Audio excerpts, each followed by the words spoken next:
Stefani Robinson, executive producer of What We Do in the Shadows and a 4-time Emmy nominee for Atlanta and What We Do in the Shadows. So season 2 of What We Do in the Shadows, I think I would say took a cultural leap, perhaps. Obviously, like way more Emmy nominations, best comedy series nomination. The Jackie Daytona episode, which I know you wrote, was like a viral zeitgeisty kind of thing. Going in off that success, going into season 3, how did that affect the approach that you guys took to the show, knowing that it was kind of like burgeoning from a buzz standpoint, I guess? I don't think it affected the approach at all. And I think if I'm getting my timeline correct, I think we were already writing season 3 when all those nominations were sort of were coming out, and we were learning the news that, you know, we had so much positive press. So I think we were already doing our own thing, sort of business as usual. So if anything, it was just sort of like the gravy on top of working on such a great show. And it's such a great writer's room in terms of that creative process that we really just sort of focus on making each other laugh. So it was just, if anything, it gave us an excuse to celebrate, you know, to celebrate that. But in terms of the actual making of the show, not much change. When you're doing when you're in the writer's room and stuff, what makes for a great episode of What We Do in the Shadows? Like, what do you guys think of as like key components of that, I guess? That's a really good question. I feel like our approach, Paul Sims and I, who I run the show with, we are very adamant that people just throw out the stupidest, silliest ideas that they can possibly think of. And so many, I feel like, of our great episodes come from ideas that feel just very sort of flippant in the writer's room, maybe at the time, and that don't have a lot of thought, not a lot of legs story-wise. But I think we really encourage writers to just say, hey, stupidest thing, it could be as dumb as, you know, vampires need to go to the dentist. They've chipped a fang, like something that really doesn't feel like it has much meat at all.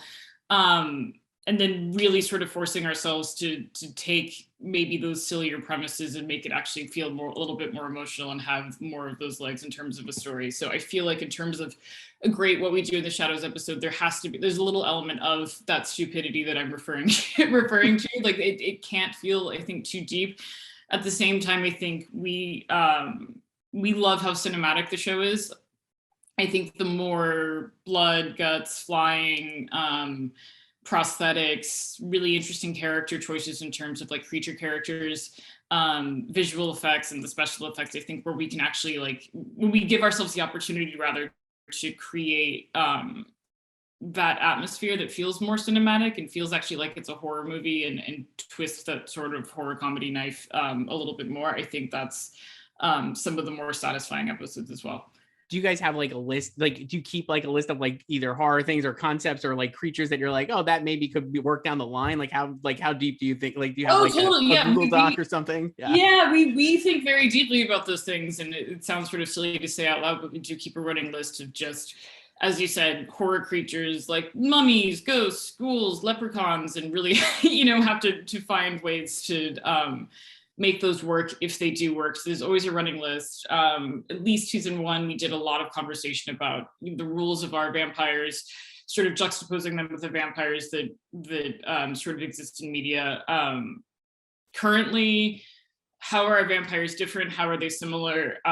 So there's a lot of conversation about, I guess, the lore and mythology about not only our characters, but just creatures in their universe in general. So there's, yeah, lots of conversation about that. That's awesome. So you mentioned like vampires in media. Obviously, this season you had there was a Twilight Kickball spoof, which I know was very well received, and I think qualifies before what you're saying. Like, it's very silly, but very fun, and just so specific and detailed. And I really love that. And I thought, like, down to like the music selection, I guess. Yeah. So like, why was is that something that you had maybe thought of previously, and why was this the right time for it? Or did that just kind of like, were you guys just like, oh, this would be great to do? Like, how did that kind of come together? I feel like that's probably a little bit of both. I think Twilight anything has been discussed since the first season of the show, whether it was trying to beg any of the actors to come make a cameo or just even referencing Twilight. And I think we in the pilot even do reference sort of glitter and the sort of glittery skin that comes from Twilight. But I feel like that's one of those ones where we probably discussed for many seasons just doing a vampire kickball. I don't know about kickball specifically, but there's a great scene, if anyone hasn't seen it, in Twilight, where they play a game of baseball that is both so I don't know, just so ridiculously delicious and absurd and funny, and very fascinating. It's fun to watch just if you have time to watch it. But that was one of those things that just I feel like is so much a part nowadays in the fabric of that vampire lore, at least in the contemporary conversation. So it was just, I think, low-hanging fruit to make fun of. Again, one of those sort of easy opportunities to sort of grab at and run with. But we obviously, need to find a story and a reason for those moments to work. And I think, this was probably just one of those, one of the right times for it. I don't think we thought of it much deeper than that. I mean, it's great. Have you ever heard from anybody involved with the Twilight movies about that, or just in general the show, I guess? I don't know. I mean, it's interesting. It's I feel like the Twilight of it all, I feel like informs the show in such a weird way, and it sort of coexists with it. It's kind of nicely. But I'm really super happy with how that scene in particular turned out. Like you said, that being able to use the sort of music as well to sort of make it very specific for Twilight fans, I think was super important. And in that way, I think we're really happy about it.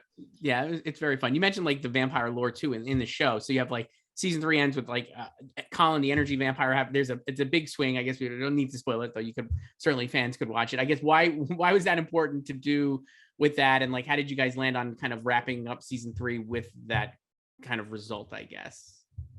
Yeah, I think that that's just, I guess, has been our approach for ending the seasons, like ending on a big cliffhanger that we don't necessarily know how we're going to wrap up yet. We like to paint ourselves in a corner in that way and take a really big swing that I feel like fans maybe aren't necessarily ready for, and then trying to find a way to piece together a season in that way becomes a little bit of like a Sudoku puzzle for us. But I think it's ultimately, I feel like those constraints that we build for ourselves actually force us to be more creative in the next season. But I think the sort of the big moment, I won't spoil it either, at the end of the season with Colin, I think we were interested in maybe resettling and reshifting the relationships that the vampires have with each other in the house.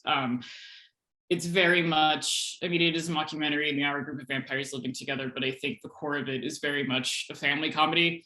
And we really do see the characters as families and the way that they're interacting with each other and the sort of shifting of alliances as well with those characters. So I think that sort of big moment with Colin at the end was just a way for us, obviously to get that sort of dramatic moment that's just satisfying, but also it gives us an opportunity to, I think, shift